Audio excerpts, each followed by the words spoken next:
abang, untuk video kali ni Ali nak tunjuk dekat kakak abang produk daripada Dr. Bedbug. Untuk kita punya spray ni, kita hanya ada warna hijau dan juga warna biru sahaja. Lain-lain spray ni, lain-lain kegunaan tau akak abang. Untuk yang warna hijau ni, untuk akak abang spray dekat skin supaya tak digigit nyamuk. Dia punya kegunaan hanya untuk nyamuk ataupun lipas sahaja. Yang warna biru ni pula untuk akak abang spray dekat bahagian bantal ataupun bahagian tilam, yang mana yang membuatkan tilam akak abang mempunyai haiwan-haiwan yang membuatkan skin akak abang sensitif ataupun kemerah-merahan.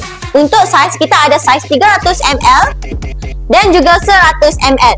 So, kalau akak abang nak bawa pergi outdoor, nak yang kecil, boleh sahaja ambil yang 100ml ni. Akak abang tak perlu risau sebab apa? Kita punya spray ni diperbuat daripada bahan-bahan organik seperti peppermint, tea tree, lavender dan juga lain-lain lagi. So, selamat digunakan dekat kanak-kanak ataupun dewasa.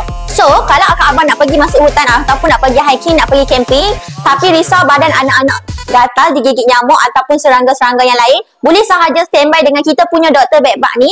Jangan lupa dapatkan dekat beg kuih dekat bawah sekarang. Kalau akak abang nak tahu lebih detail, boleh sahaja masuk dalam live kita sekarang. Bye-bye, see korang dekat next video Alia.